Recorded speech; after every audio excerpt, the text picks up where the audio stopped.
Velkommen til Frikirken i Multihusets YouTube-kanal. Her arbejder vi med tro, bibel og hverdagsliv. I slutningen af videoen finder du vores kontaktoplysninger.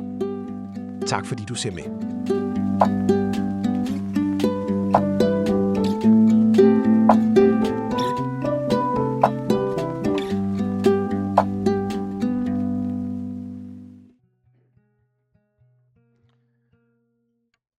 Lord, we thank you for your sweet presence this morning. Herre, vi takker dig for dit søde nærvær i den her formiddag. That you are here. At du er her. And we love you, Jesus. Vi elsker dig, Jesus. Thank you for this morning. Tak for den her formiddag. Thank you for our fellowship together. Tak for fællesskabet sammen. Thank you for your sweet presence. Tak for dit skønne nærvær.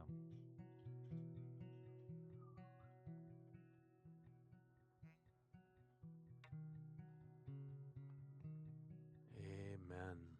Amen. Yeah. Thank you. Tak skal I have. Well, hello, family. Hej familie. I can call you that after 20 years, maybe, right? Altså efter 20 år, så synes jeg nok, jeg kan kalde jer det. Even if it's a lot of new faces, Selvom der er mange nye ansigter, it's many of you I recognize. så er der alligevel nogle af jer, som jeg genkender. It's nice to be back. Det er faktisk rigtig rart at være tilbage. Thank you for inviting me back. Tak fordi du inviterede mig. You're welcome.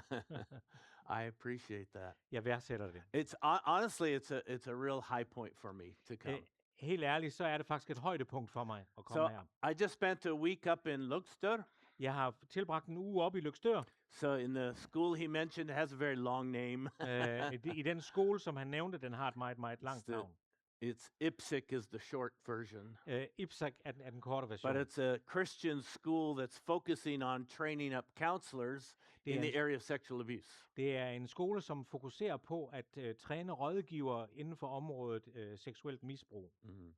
So had a great week with them. Vi havde en fantastisk uge sammen med dem. dem. I'm just here today and a little bit tomorrow and then head over to Sweden. Jeg er her kun i dag og så en lille smule i morgen, og så skal jeg tilbage til Sverige. I want to say a big thank you to Lars and Jette. En stor tak til Jette og Lars. For your friendship for 20 years. For jeres venskab gennem 20 år. And putting up with me and my high demands at your home. at I finder jer i mine høje krav og standarder i forhold til jeres hjem. No, I love you guys. Thank you. Jeg elsker jer. Tak. Yeah. So this morning, can I pray for you as we begin? Den her morgen kan jeg begynde med at bede for jer. I'd like to really pray for you, if Jeg that's vil okay. gerne bede for jer, hvis det er i orden.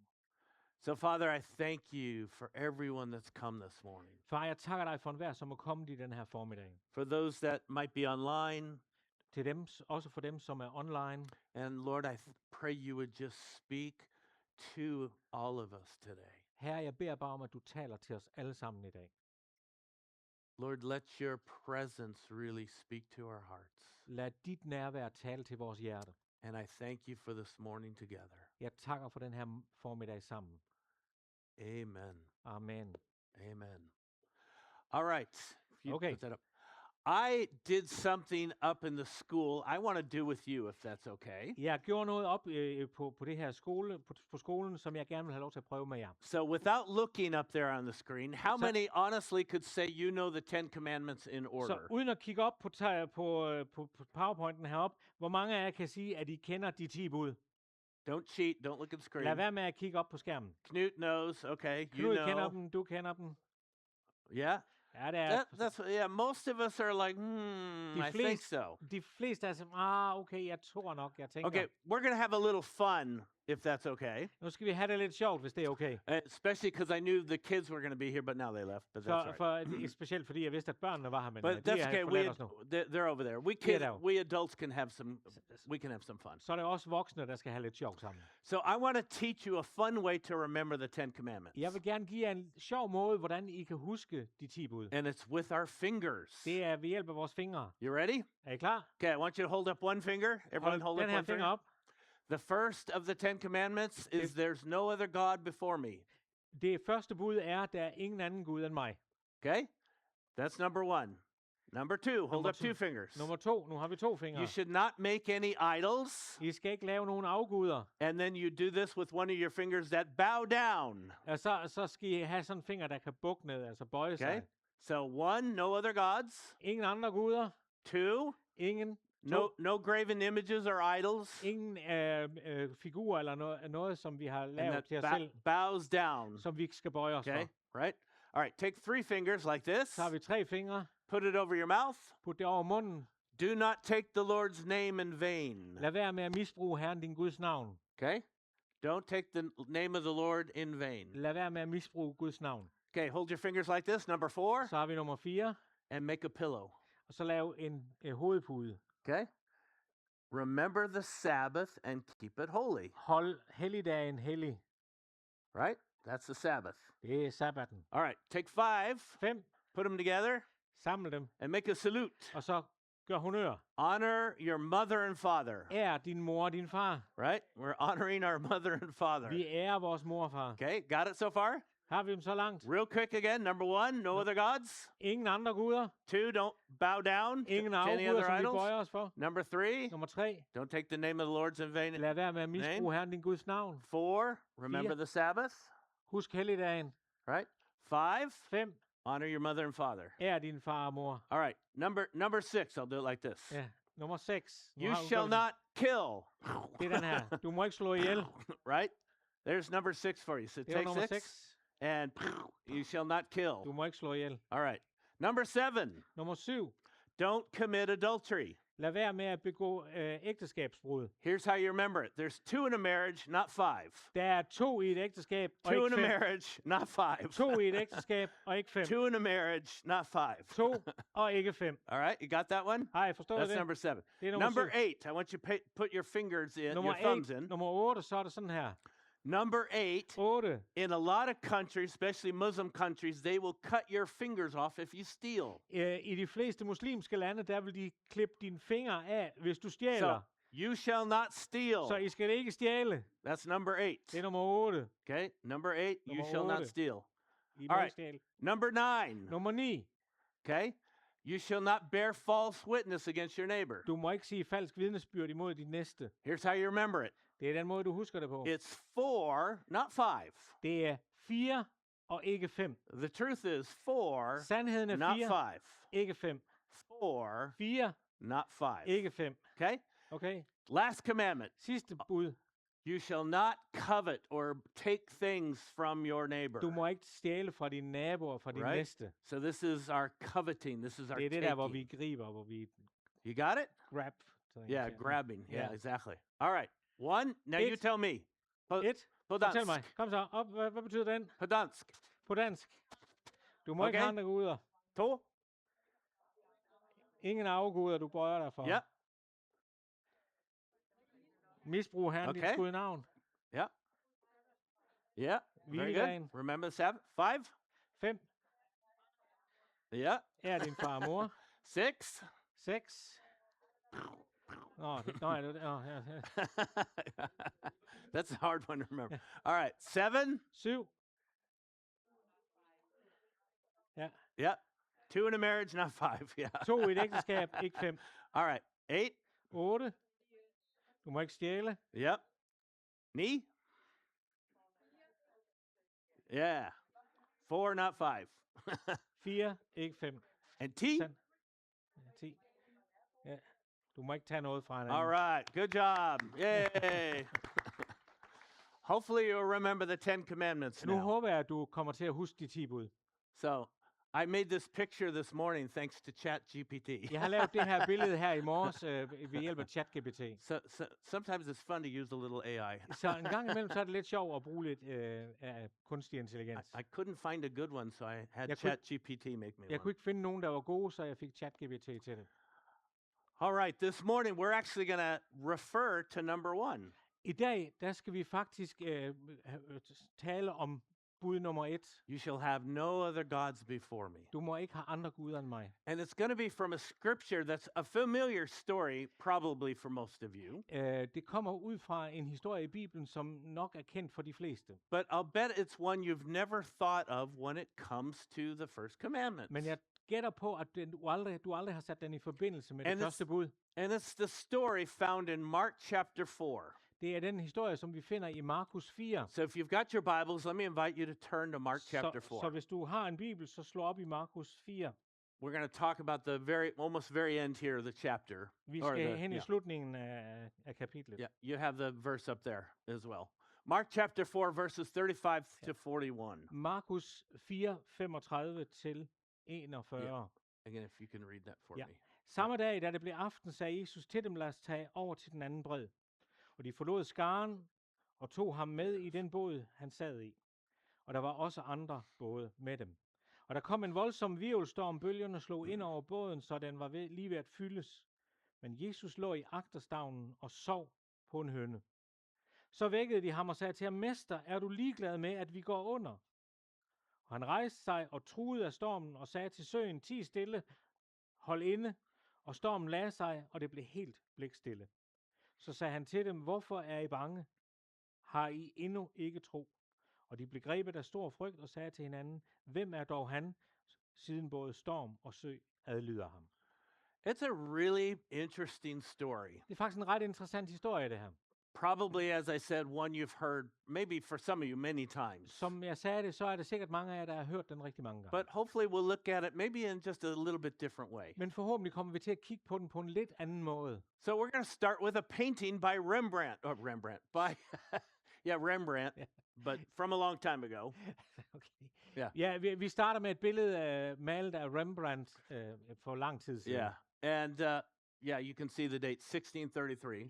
I kan se datoen eller årstallet, det er 1633. This is his famous picture of Mark chapter 4. Det er hans berømte billede taget ud fra Markus 4. Now, that's the whole picture. We're going to zoom in for a moment. Det her, det er hele billedet. Lad os lige prøve at zoome ind på det. There's a little closer. Det er her, vi er lidt tættere på. And if you're good at counting, Og hvis du er god til at tælle, you'll notice there's 14 people. så vil du opdage, at der er 14 mennesker i So we billedet. all know Jesus had 12 disciples. Vi ved alle sammen, at Jesus havde 12 disciple, And then Jesus would be number 13. og så bliver Jesus nummer 13. So why is there 14? Så hvorfor er der 14? Because Rembrandt's famous for painting himself into the picture. Det, som Rembrandt er kendt for, det er, at han maler sig selv ind i billedet. So it might be a little hard to see there. Det er But, måske lidt svært at se her. but I'm going to zoom in a little bit Jeg more. prøver lige at zoome lidt længere ind, And I brightened it up a little og bit. så har jeg lysnet det lidt.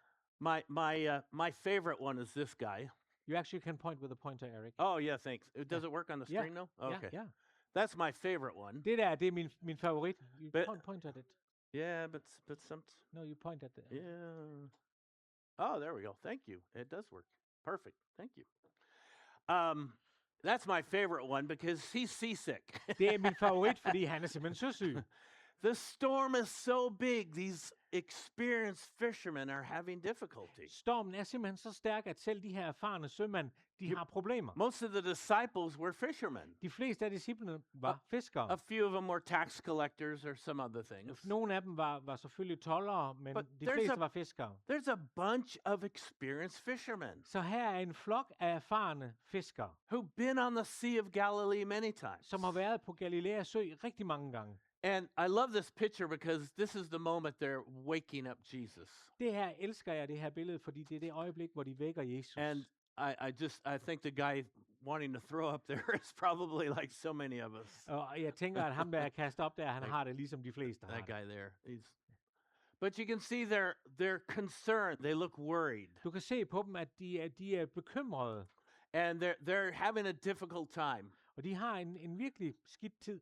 There we close up even more. If you miss the 14th person, it's because he's hiding there. Has his back to her. Ja, hvis I har svært ved at Ja. finde den 14. person, så er det faktisk, fordi han gemmer sig bagved. But there's 14 people in that picture. Men der er 14 i båden. Here's what's interesting about the story. Her er det, som er interessant om den her historie. This is a archaeological display Det her, det er en arkeologisk udstilling in Jerusalem or in Israel. i Israel. And its nickname is called the Jesus boat. Og øgenavnet, som den her båd har, det er Jesusbåden. Now, it's probably not the boat that Jesus was in. Rent sandsynligvis er det ikke den båd, som But Jesus it's the sejlede i. size of it. Men det er størrelsen. And I want you to see it's really not that big of a boat. Og det jeg gerne vil have, I vil lægge mærke til, det er, at den er faktisk ikke And ret this stor. storm is so big, the waves and the water are coming into the boat. Og den her storm, den er altså så stor, at bølgerne slår ind i båden. But it says there that Jesus was asleep on a pillow Men or a der, cushion. der står, at Jesus lå i agterstavnen og sov på en hønne, eller skal vi sige en pude.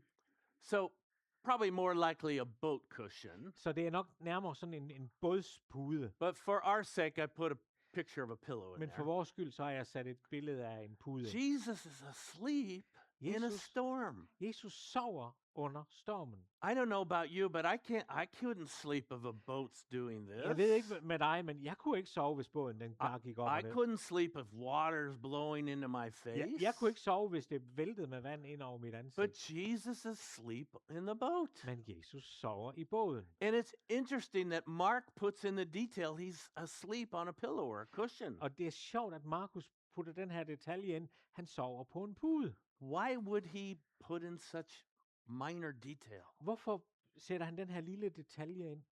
Because Jesus is so comfortable Det er fordi Jesus han er så afslappet and so at rest. og sådan i hvile.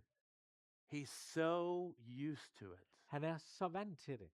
But the disciples wake Jesus up Men disciplene vækkede Jesus. because the wind and the water didn't do that. Fordi det var ikke vinden eller vandet, der They gjorde have det. to wake him up. De var nødt til at vække ham. And there you have the verse that Raymond just read. Og der har du så det her vers, som Raimund lige læste. Så vækkede de ham og sagde til ham. They don't wake him up. Jesus, wake up. Do something about the storm. De vækkede ham ikke og sagde til ham, Jesus gør noget ved stormen. They don't say, Jesus, wake up because I'm afraid. De sagde ikke, Jesus vågn op, fordi de var bange. They don't say, Eller- Jesus, do something about the storm. De sagde ikke, Jesus gør noget ved stormen. What's the words out of their mouth? Hvad er det, der kommer ud af munden på dem? Don't you care? Er du da ligeglad? Det er det, der Don't kommer you ud af munden. care? Er du ligeglad? We're perishing. We're about to go down. Vi lider, vi er ved at drukne. Why does this matter? Hvorfor betyder det noget, det her? Because this is you and me. Fordi det her, det drejer sig om dig og mig. When things happen in our lives, Når der sker ting i vores liv, when things don't go the way you wanted them to når go, tingene ikke går, som du vil have, de when skal you gå, run into financial trouble, når du får økonomiske problemer, when your marriage is on rocky ground, når det ægteskab, det bølger frem og tilbage, when you have a church split and people leave you No. don't want to leave, når du har en kirkesplittelse, hvor folk forlader menigheden, folk It- du ikke vil undvære, it's so easy så er det så let for us to go to blame. at begynde at udskamme nogen eller give ansvar videre. Blame is when we take our uncomfortable feelings and throw it up on somebody else. Blame måske. Blame. Skyld. Ja, Or, no. ja, vi giver skyld til andre. Ja. Det er så let at give skylden til andre, når vi står i problemer. Yeah. We feel that uncomfortability. Vi føler os virkelig utilpas. I don't like that. Jeg kan ikke lide det her. I don't like that feeling. Jeg kan ikke lide den her følelse. I'm feeling it physically. Jeg føler det næsten fysisk. I'm hearing all these bad things. Jeg hører alle de her dårlige ting. I don't know what to do with it. Jeg ved ikke, hvad jeg skal gøre ved det. So it's just easier to blame the pastor. Så det er let at give pastoren skylden. Raymond, it's your fault. Raimund, det er din skyld. If you would only, Hvis du bare havde... and we do that, Og så er det den måde, vi gør right? det på. Or we pick somebody else. At vi finder nogle andre. Knud, Knud, if you would only, hvis du nu bare havde then sådan og I sådan, would sådan, be okay. så vil jeg have det godt. And we love to blame Og vi vil gerne give skylden videre. because we feel these uncomfortable feelings, Fordi vi har de her ubehagelige følelser. and we go to blame. Og derfor giver vi skylden til andre. You probably heard this illustration before. Du har sikkert hørt den her illustration When før. you point your finger at somebody and blame, Når du peger på nogen for at give dem skylden, watch out, så se dig for, because 3 of the fingers are pointing back at you. for 3 af fingrene peger tilbage på dig selv. Are you taking responsibility? Tager du ansvar? This is what the disciples do. Og det er jo det, disciplene gjorde. They go straight to blame. De går direkte til at give They- Jesus skylden. They don't ask for help. De spørger ikke engang om hjælp. They don't ask Jesus, what should we do? De spørger ikke Jesus, hvad skal vi gøre for det her? Remember, they're experienced fishermen. Du skal regne med, de er jo Most of them. erfarne fiskere, dem her, altså de fleste af dem. They're go to blame. De går direkte til at give ham skylden. Back in 1988, I 1998. Oh, oh. 1998. Mhm. Oh, 88, yeah. 88, ja. 88. More or less. Det er sådan It, cirka. it's close enough. I 1988, I was living in Sweden at the time, der boede jeg i Sverige. and for those who don't know me, I lived in Sweden for 11 years. For jer, der ikke ved det, så boede jeg i Sverige i 11 år. So that's why I understand some Danish if you speak slowly. Så hvis I taler langsomt, så forstår jeg faktisk en hel del dansk.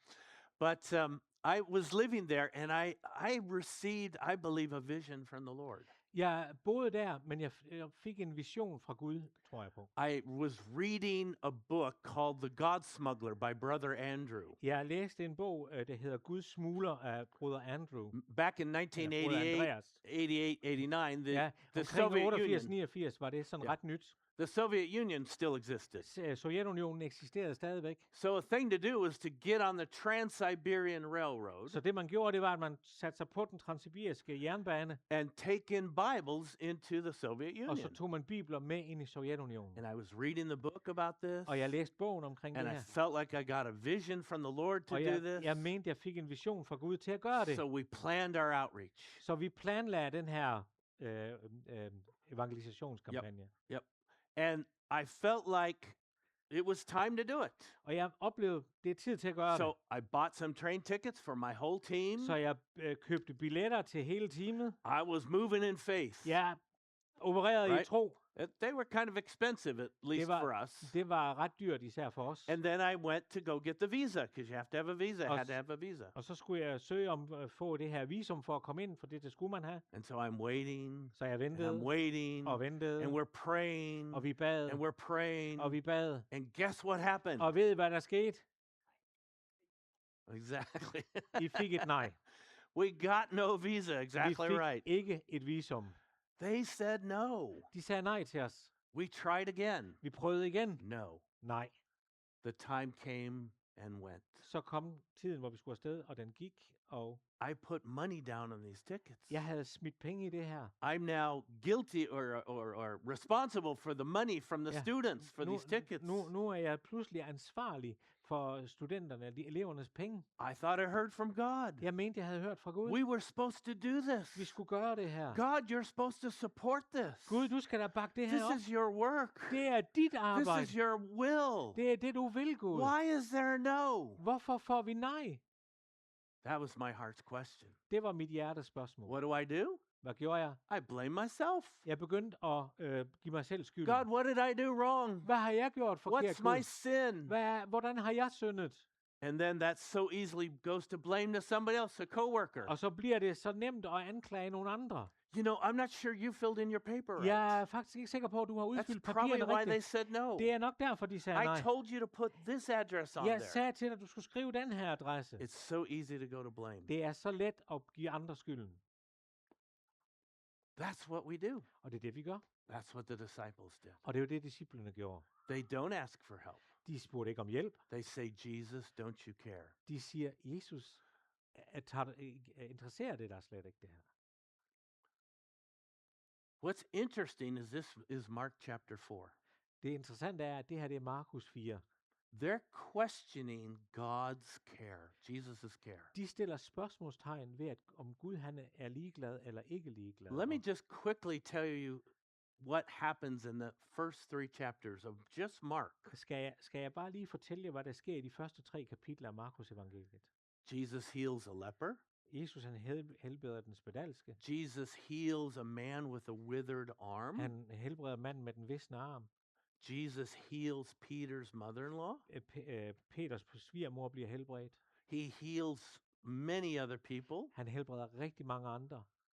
I could go on in that list. Jeg kunne blive ved med den liste. That's just in the first 3 chapters Det er of bare Mark. i de første 3 kapitler af Markus evangeliet. My point is by Mark chapter 4, Min pointe er, at når vi kommer til Markus 4, the disciples have seen Jesus care. så har disciplene set, at Jesus han tager sig af dem. We see Jesus care, Vi ser, at Jesus tager sig af but os. when it doesn't happen for us, Men når det ikke lige sker for os, that's when we go to blame. så er det, vi begynder at sige, giver skylden videre. And that's when we question, do you care, God?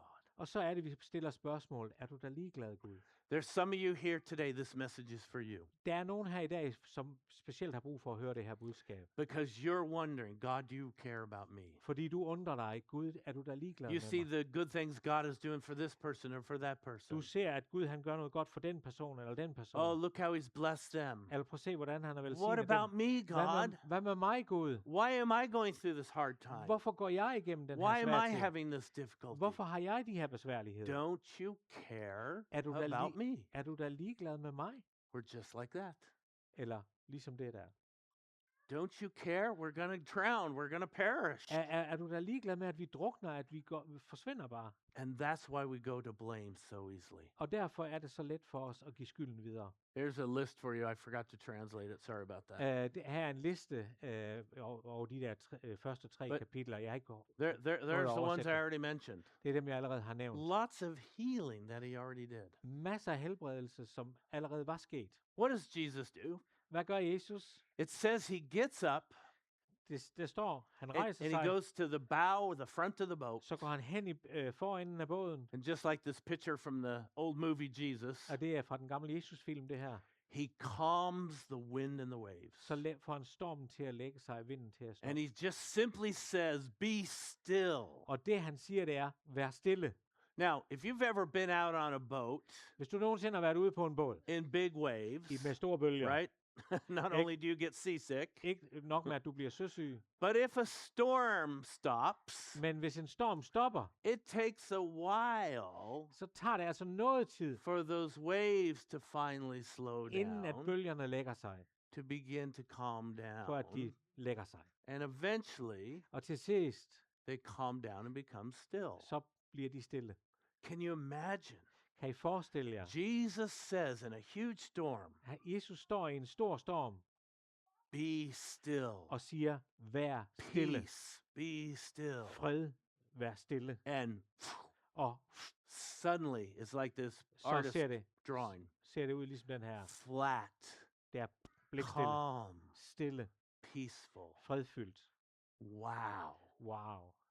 So much he cares for you Så meget ønsker han at tage sig af dig, and for me og for at tage sig that af mig. he'll even do that. At han endda vil gøre det. Our biggest question, right? When we're going through hard times. Det største spørgsmål, når vi går igennem svære tider, Do you really care about me? tager du dig virkelig af mig? Do you really see me? Ser du mig virkelig? Am I worth your attention, Er jeg God? værd det, at du ser mig? Am I worth your love? Er jeg det værd, at du elsker mig? It's interesting. Det interessante The very end of it. i slutningen af det her, This is what he said. What they say is, "Don't you care?" det er, når han svarer på det her med, er du da ligeglad? And then his response Hans svar det er, is, "Do you even have faith?" han spørger dem direkte, har I tro? Right? Why are you afraid? Hvorfor er I bange? Why are you afraid? Hvorfor er I bange? Where's your faith? Hvor er jeres tro? Now, when we read the Bible, we read this scripture. Når vi læser Bibelen og læser det her We skriftsted, can't hear God's voice. så kan vi ikke høre Guds stemme. We don't hear the sound of Jesus' voice. Vi hører ikke lyden af Jesus stemme. We just can only read the words. Vi kan kun læse ordene. But here's another thing I've noticed in people Men her er det, som jeg har lagt mærke til ved and folk, in myself. og faktisk også i mig selv. If you grew up with a father Hvis du voksede op med en who, far, who yelled at you, som råbte af who dig, was angry, som var vred, or a father who was absent, eller en far, der var fraværende, maybe even for legitimate reasons like he died, måske er helt legale grunde, som for eksempel hvis han var død, our picture of God is affected. så bliver vores billede af Gud påvirket af det. If you had a father who yelled at you, who was angry at you, Hvis du har haft en far, der var vred og som råbte af dig, if you grew up thinking and feeling like nothing I ever do is good enough, hvis du er vokset op med den følelse af, alt hvad jeg gør, det er ikke noget værd, eller jeg kan ikke gøre det godt nok, you can read verse 40 there, så kan du læse vers 40 der, and you hear, og så det du hører, det er, "Why are you afraid? det er, hvorfor er du bange? Why don't you have faith? Hvorfor har du ikke tro? What's the matter with you?" Hvad er der galt med dig? That's not in the scripture, but that's what it feels Det er, like. det er ikke det, der står i skriften, men det er sådan, det vil We føles. hear an angry God. Så hører vi en vred Gud, We feel his blame. Og så hører vi, hans giver os skylden. If you grew up with a loving father Men hvis du voksede op med en far, der elsker, who tuned into you, som var med til at tune ind who på dig, listened, som lyttede, then you might hear, så hører du det anderledes. hopefully, Så I håber jeg i believe, hvert fald. the right voice of the Father. Så håber jeg, at du det, som jeg tror er den rigtige stemme af Gud. Why are you afraid? Hvorfor er du bange? It's a curiosity. Det er en nysgerrighed. It's not a condemnation. Det er ikke en fordømmelse. Why are you afraid? Hvorfor er du bange? Look at me, Se på mig. Jesus, right? Se på mig, Look at me. Jesus. Why are you afraid? Hvorfor er du bange? Where's your faith? Hvor er din tro? Have you not already seen the miracles I've done? Har du ikke allerede nu set de mirakler, jeg har gjort? Don't you know the care I have for you? Er du ikke klar over, at jeg ønsker at tage mig af dig? I've promised never to leave you or forsake you. Jeg har lovet aldrig at svigte eller forlade dig. That's the voice I hope you can hear. Det er den stemme, jeg håber, du hører. It's not an angry, disgusted, mean God. Det er ikke en Gud, der er vred og bare fuldstændig forvrænget. It's a God who sees you. Det er en Gud, som ser. And then this ends with verse 41 there, Så slutter vi med vers 41, where they're even talking among themselves. hvor de sidder og snakker med hinanden indbyrdes. Oh my gosh, who is Wow, this? hvem er han? That even the wind and the waves. Så både bølger og vinden Listen to adlyder him. og lytter til ham. Who is this? Hvem er han? You see, they didn't really know yet. Se, de var egentlig ikke klar over This- det på nuværende This is tidspunkt. Mark chapter 4. Det her er Markus 4. They don't fully know. De kender ikke Jesus fuldt ud. There's some of you that know, but you don't fully know. Der er nogle af jer, der kender ham, men ikke kender ham fuldt ud. Oh, you come to church, Du kommer i or kirken. maybe you're a new believer here Måske er today, du en ny kristen. or maybe you've been a believer for a long Eller time. måske har du været en troende i lang tid. But church is, or God is just Sunday morning for you. Men kirke det og Gud, det er bare søndag morgen for dig. You don't know what he's like outside these doors Du ved egentlig ikke virkelig, hvordan er han uden for kirkens vægge. because you've judged yourself. Fordi du har dømt dig selv. You've compared yourself to others who seem like they have everything. Du har sammenlignet dig med andre, som synes at have det hele. And you've believed the lie that God doesn't care. Og du har troet på den løgn, at Gud han er ligeglad med dig. So when he does want to show himself powerful, Så når han ønsker at vise sig selv kraftfuld, when he does want to show you who he is, når han virkelig ønsker at vise dig, hvem du er, han er, yeah, it's going right over his head, så right over ryger your det hen head, over hovedet på dig. because you're not hearing, Fordi du hører ham ikke rigtigt. because you have glasses on For du har nogle briller på, that say, God, you don't really care. som egentlig fortæller dig, du er da ligeglad, Gud. See, they could have done that. Sådan kunne det The have været. disciples could have done that. Disciplerne kunne have reageret på den måde. They could have said, I trust you. De kunne have valgt at sige, jeg tror på I've dig. seen you heal Peter's mother-in-law. Jeg har set, hvordan du I've helbredte seen Peters you mor. cure a man with leprosy. Jeg har set ham, du helbredte for spedalskhed. That's what we should do. Det er det, vi burde gøre. God, I'm going through a difficult time. Gud, jeg går igennem en svær My tid. heart wants to question your care. Mit hjerte ønsker at stille But spørgsmålstegn ved I'm dig. going to remember Men jeg vil huske all the things you've done. alle de ting, du har gjort. There's an old gospel song. Der er en gammel gospelsang, Count your blessings, name them one by one. som hedder, tæl dine gaver en for en. Right? Count your blessings, see what God has done. Tæl dine velsignelser og se, hvad Gud har gjort. You know, I don't think we're thankful enough. Jeg tror simpelthen ikke, vi er taknemmelige nok. Thankfulness changes our brain. Taknemmelighed forandrer vores hjerne. Do you know neuroscience has now proven that your brain can't be anxious and thankful at the same time?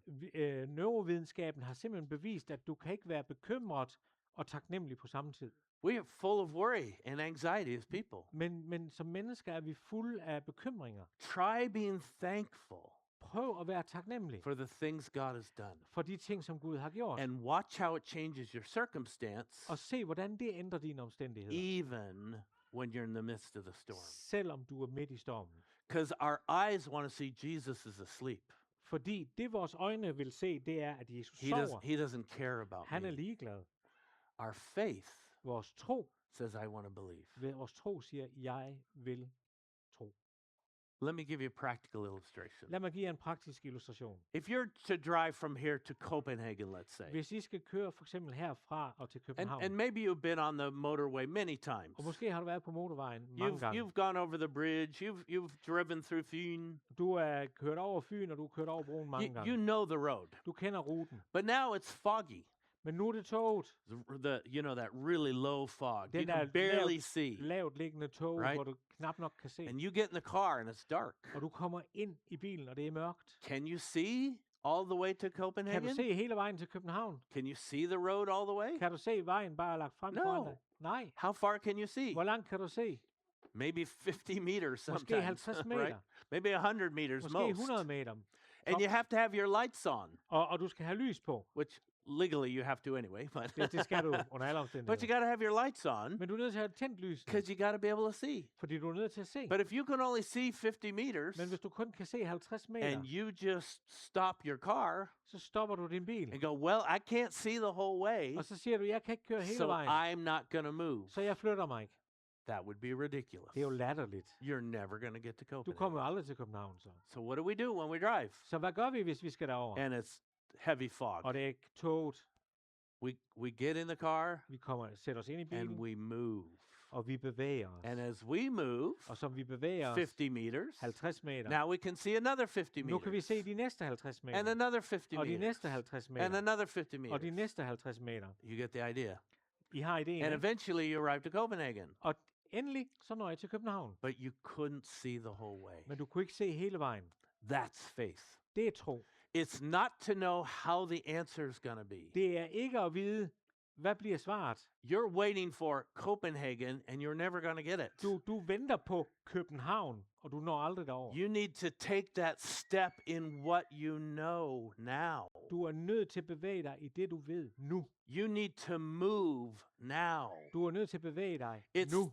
It's that step of faith that activates the more. Det er det her troskridt, som aktiverer mere. It gives you that more of what you're going to see. Det giver dig det her mere af det, du ønsker at se. They got to see the man who calms the waves and the winds, De var nødt til at se manden, som gjorde vind og havstille, who did miracles. som gjorde mirakler. We see those things, Vi ser de and ting, just like the disciples. som disciplen også I'm in gjorde. good company.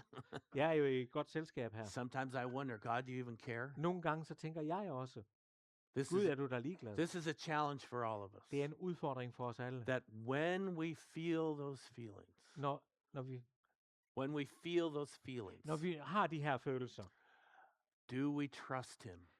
har vi så tillid til Do ham? we move even if we can only see 50 meters, so to speak? Bevæger vi os, selvom vi kun så at sige kan se de 50 Or do meter? we stop, Eller stopper vi? sit down? Sætter os ned? I'm not even going to move Nej, jeg bevæger mig ikke. until you show me Copenhagen, so to Indtil du speak. I'm viser not mig- going anywhere. Indtil du viser mig i København, så bevæger jeg mig And we ikke. have a lot of Christians that are stuck in this place Og vi er levende kristne, der er fastlåst lige because her. they've let their disappointment Fordi de har ladet skuffelsen park them. parkere dem.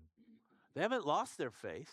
De har ikke mistet troen. They're just sitting on their butt, so to speak, De sidder bare på, and have just parked themselves. og ja, de har bare parkeret sig selv. I give up. Jeg giver op. God doesn't care. Gud er jo ligeglad. And what does he want? Og hvad er det, han ønsker? Sometimes we have to, that effort. Nogle gange så skal vi gøre en indsats. Come on. Get up Yeah. and move that faith. Og så right? bevæge os i tro. And get moving. Og begynde at bevæge os. I love this saying. God, why do the hard times, we got to go through these hard times? Jeg elsker det her ordspil. Gud, hvorfor skal vi igennem de her svære Because tider? I want to teach your enemies they can't swim. You can just read that one. Okay. Jeg spurgte Gud, hvorfor fører du mig gennem oprørte vande? Han svarede, fordi dine fjender ikke kan svømme. I like that one. Den kan jeg godt lide. I remind myself of that one. Jeg minder mig selv tit om det You her. know, sometimes we go through those hard times. Nogle gange går vi igennem de her hårde Not tider. because God doesn't care. Ikke fordi Gud er ligeglad. Not because he's forgotten us. Ikke fordi han har glemt os. It's because he wants to teach you Det er fordi han ønsker a at lære lesson, os a lesson in faith. af en troslektion. The greater is he that lives in you For større er han, som er i dig, than he that is in the world. end ham, som er i verden. I'm going to end shortly. Jeg skal til at slutte.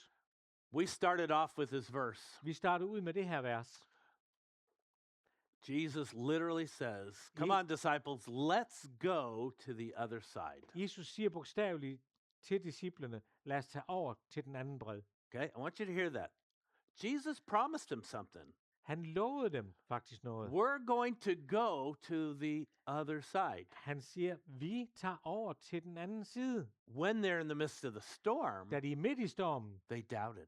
der tvivlede de på det. Not only do you care, God, Ikke nok med, at du er ligeglad, but we're Gud, also going down. We're perishing. men vi drukner, vi går til grunde. But he promised them he was going to go to the other side. Men han lovede dem jo, at de skulle over på den anden And in side. Mark chapter 5, verse 1, they get to the other Og i side. Markus kapitel 5, vers 1, der står der, så kom de over på den anden bred. He fulfills his promise. Han holder sine løfter. What he's promised you, Det han har lovet dig, even if you haven't seen it yet, selvom du ikke har set for det you endnu, personally, for dig for your personligt, finances, for din økonomi, for your bonbon, for your dine grandkids, børnebørn. yeah, whatever, uanset hvad han har lovet, he's still there. han er der stadigvæk. He is faithful and true. Han er trofast og sand. It may not be in the timing that you went Det er, and thought. det er måske ikke lige i din tid og timing. I didn't get to go on the Trans-Siberian Railroad. Jeg kom aldrig nogensinde på den her transsibiriske I lost jernbane. money on tickets. Jeg tabte pengene på billetterne. But you know what happened that same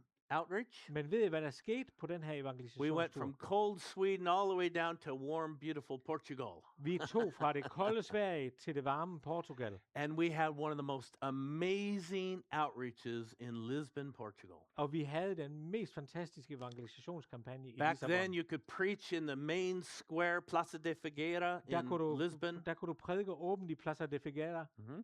And we had our speakers, you know, and we would just preach the gospel. Vi havde vores højtalere, og vi gik bare på med evangeliet. I am not exaggerating. Hundreds Jeg overdriver ikke, would hundredvis gather and listen. samlede sig for bare at lytte. When we would say, "Do you want to know Jesus?" Når vi spurgte dem, vil du lære Jesus at hands kende, went up everywhere. så røg hænderne op over det hele. I would even say this. Jeg kunne endda sige det her. When I was preaching, I'd say, "If you're serious, Da jeg prædikede det her, if hvis you du really er want to know seriøs, Jesus, hvis du virkelig vil kende Jesus, I want you to get on your knees." så skal du på dine knæ. And literally hundreds are down Og on their knees, bogstaveligt right? talt hundredvis af mennesker gik på knæ. They're serious, De var virkelig seriøse om right? det. And there's pigeon poop everywhere. Og der var jo dueskidt over det hele. They didn't care. They were like De var hungry for ligeglade. Jesus. Vi er sultne efter Jesus. And they're saying yes to Jesus. Og de sagde ja til Jesus. It's amazing. Og det er fuldstændig fantastisk. God showed his faithfulness Gud viste sin trofasthed, even though I was disappointed. selvom jeg var skuffet. Trans-Siberian Railroad and the Soviet Union wasn't where we were supposed to go. Transsibiriske jernbaner og Sovjetunionen, det var ikke der, vi skulle He hen. had another mission. Han havde en anden mission. When you go through difficulty, Når du går igennem problemer, look for his mission, så kig efter det hans mission, not your disappointment. ikke din skuffelse. Let me end with this. Lad mig slutte med det her. When he gets to the other side, Da han kommer til den anden side, there's an incredible story der er det den her fantastiske historie. of Jesus meeting the man of the tombs. Der møder han manden, der går rundt igennem gravstederne. This is a demon-possessed man. En mand, der er dæmonbesat. He's naked like this picture. Han er nøgen, ligesom på billedet her. He's so wild and crazy, nobody wants anything to do with him. Han er så vild og skør, at der er ingen, der vil have noget med ham at gøre. He's cutting himself, you know, on the Han rocks. skærer sig selv på stenene. They try to chain him up, and De- he De breaks the forsøgte at binde chains. ham i lænker, men han brød dem i stykker. He's so strong and powerful. Han er så stærk. Jesus crosses the other side, Jesus kommer over på den anden side, meets him, møder ham asks him, "What's your name?" og spørger ham, hvad er dit The navn? demons answer, "We're legion, for we are many." Ja. Dæmonen svarer, vi er legion, vi er mange. Right? And he sends them to a herd of pigs. Og så sender han dem ind i en flok svin, And these pigs go off the cliff. og svinene kaster sig ud And over the kanten. shepherds of the pigs are like all mad. Og, What are you doing? og svinehyrerne siger, hvad er du gang i? And this part of the chapter ends Og den del af kapitlet ender med, with Jesus going back to the other hvor side. Jesus går tilbage til den anden bred He igen. goes, verse 21 there, he goes back to the other side of Sea of Galilee. Han tager den samme vej tilbage over Galileasø. Sometimes our chapter, you know, chapters are only like less than 800 years old. Ja, de her kapitler er ligesom, altså det er kun de 800 years old. Yeah, if that. Nå, hvis vi Ja. har nogle kapitler i vores liv, som Det- kan være oldgamle, It's not that old, so to speak. It's not that old. The chapters in the Bible are not that old compared to the Bible. don't follow me. No, I don't follow you. Hvad? Nå, kapitelinddelingen, den... Okay, Thank you. okay. Yeah. Skulle lige have fat Thank i. you. Got it. Kapitelinddelingen i Bibelen er jo ikke særlig... Den er jo ikke lige så gammel som Bibelen selv. Så De er kun 800 år gamle. Så det er jo en lang historie, der går hen over kapitlerne. So the problem with chapters is we stop at chapter 5. Problemet er, at vi plejer at stoppe, når vi kommer til The kapitel story 5. continues. Men faktisk så fortsætter historien And fra 4 til 5. And Jesus goes across a storm Og Jesus, han kommer igennem med en storm for one man. for et menneske alene. Heals him, Helbreder ham goes back. og går samme vej tilbage. He risks the lives of his 12 disciples. Han risikerer livet for sine 12 disciple. He goes off on a crazy mission Han går ud på en skør mission, eller en vanvittig for mission, one person. for et menneskes skyld. The man of the tombs Ham, der er rendt rundt i graven that mellem graven, nobody else wanted to touch. som ingen vil røre ved. We don't have, well, we have crazy people, but Vi- we probably don't have naked people running around in Denmark. Vi har skøre folk i Danmark, men sandsynligvis ikke nogen, der er nøgne. Maybe Copenhagen. No. Måske i København. But yeah, anyway, Yeah. we don't have that. Måske har vi ikke det, But we have people we don't want to talk to. men vi har mennesker, vi ikke ønsker at snakke med. Maybe it's Faktisk. that foreigner. Måske er det den fremmede. Maybe that's that person that talks all the time. Må det ikke ske, at den person, som snakker Maybe hele that tiden. person that smells. Måske er det den person, der lugter. Maybe that person that fill in whatever you don't like. Ja, måske er det den person, ja, du kan nævne, hvad du vil. And we avoid them. Og vi undgår dem. We don't like to be around Vi kan them. ikke lide at være i nærheden af dem. Jesus goes after the one. Jesus går efter den ene. Jesus goes after you. Jesus går efter dig.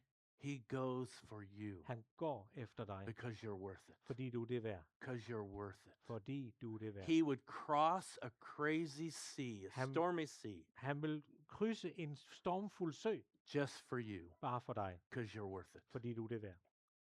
Because you're worth it. Fordi du er det værd. That's my message for you this morning. Det er mit budskab til dig i morgen. When we her til go through formiddag. difficult stuff, Når du går igennem svære ting, the storms are of our own life. stormen i vores eget liv, It's so easy to blame. så er det så let at give nogen skylden. Blame somebody else. Give nogen andre skylden, Blame God. eller give Gud skylden. The question of our heart so easily goes to, God, don't you care? What about me? Spørgsmålet i vores hjerte bliver altid, jamen Gud, hvad så med mig? Instead of, I stedet for, I don't know why, jeg ved ikke hvorfor, but I trust in your character. men jeg tror på, at du vil mig, Gud. I remember Jeg husker all the things you've done. alt det, du har gjort for mig. And my heart wants to be thankful, Og mit hjerte ønsker at være taknemmelig, even in the Selvom- midst of a storm, selv midt i stormen. even when I don't understand. Selv når jeg ikke forstår det. That's the word of the Lord for you this morning. Det er Guds ord til dig her i formiddag. Father, I thank you Far, jeg takker dig, that you teach us, at du lærer os, that you are here, at du er her, that you love us, at du elsker os, that you never let us go, at du aldrig slipper os, that you would cross an ocean for just us, at du vil krydse en stormfuld sø bare for os, just for me. bare for mig. You did that on the cross just for me. Du gjorde det på korset bare for mig. Lord, I'm so thankful. Gud, jeg er så taknemmelig.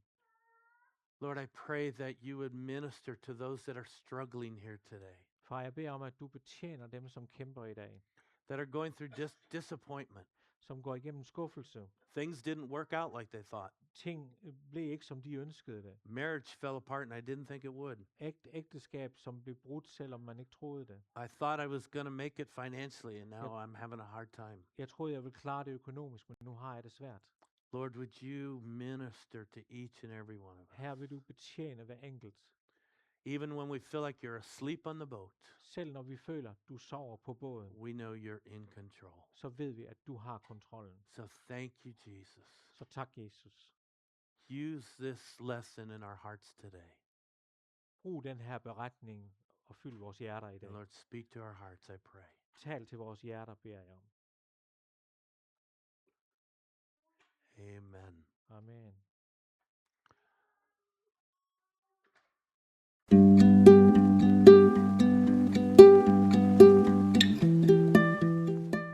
Tak fordi du tog dig tid til at se vores video. I Frikirken i Multihuset vil vi gerne følges ad. Uanset om du er ny eller gammel i troen, eller slet ikke tror og bare er nysgerrig. Du er altid velkommen i Multihuset på Hirsevej 9 i Haderslev. Tjek også vores hjemmeside på www.multihuset.dk. Du kan altid kontakte os på post@multihuset.dk. Vi ses.